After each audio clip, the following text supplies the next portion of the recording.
आणि नवरात्रोत्सव अवघ्या काही तासांवरती आलाय। नवरात्रोत्सवाच्या पार्श्वभूमीवर गरब्यावरनं नवीन वादाला तोंड फुटलंय।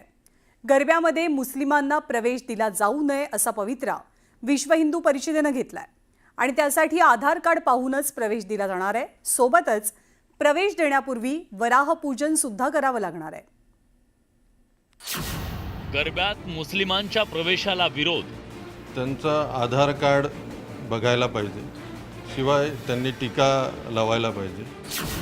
विश्व हिंदू परिषदेचा आक्रमक पवित्रा।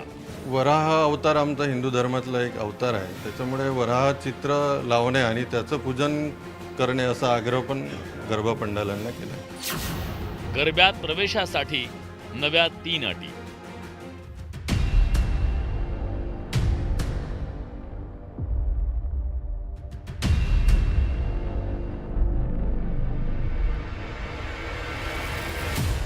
नवरात्रोत्सवाच्या तोंडावर आता नव्या वादाचे सूर उमटू लागलेत।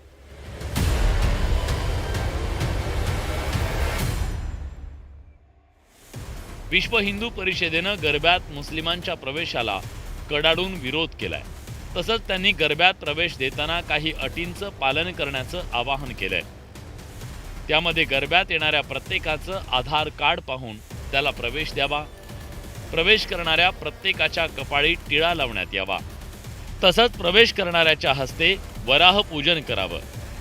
मुस्लिम गरब्यात आल्यास त्याला पोलिसांच्या ताब्यात द्यावं, असं आवाहन विश्व हिंदू परिषदेनं केलंय। त्यांचा आधार कार्ड बघायला पाहिजे, शिवाय त्यांनी टीका लावायला पाहिजे आणि मातेचं पूजन करूनच त्यांचा गरबामध्ये प्रवेश व्हायला पाहिजे असा आग्रह आम्ही केला।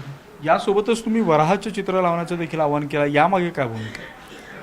वराह अवतार आमचा हिंदू धर्मातला एक अवतार आहे, त्याच्यामुळे वराह चित्र लावणे आणि त्याचं पूजन करणे असा आग्रह पण गरबा पंडालांना केला। गरब्यात मुस्लिमांना प्रवेश न देण्यामागे विश्व हिंदू परिषदेकडून हा तर्क देण्यात आलाय। गरबामध्ये विधर्मी लोक येऊन हिंदू तरुणीशी संपर्क साधतो, खोटं नाव सांगून हाताला कलावा बांधून प्रवेश करतात आणि प्रेमाच्या जाळ्यात फसवतात आणि नंतर लवजात सारख्या घटना घडतात। गरब्यात मुस्लिमांना प्रवेश दिला जाऊ नये यासाठी विश्व हिंदू परिषद आणि बजरंग दलाचे कार्यकर्ते लक्ष ठेवून असणार आहेत। विश्व हिंदू परिषदेनं ही भूमिका घेतल्यानंतर वादाला तोंड फुटलं नसतं तरच नवल। या भूमिकेवर काँग्रेसनं जोरदार टीका केली आहे। गरबा हा उत्सव आहे, कोणी जावं कोणी राहावं, आता कोणाला परमिशन द्यावी, तुम्हाला विविधतेमध्ये एकता हे आतापर्यंत ही नीव राहिली आहे महाराष्ट्रामध्ये असेल की देशात, त्याला जर छेद देण्याचं काम या सगळ्या संघटना करत असतील तर सरकारची भूमिका यातून स्पष्ट होते। खरं तर गेल्या काही वर्षात विश्व हिंदू परिषदेकडून दरवर्षी अशा प्रकारचं आवाहन केलं जात आहे। मुस्लिमांना गरब्यात प्रवेश देऊ नये अशी विश्व हिंदू परिषदेकडून सतत भूमिका मांडली जाते।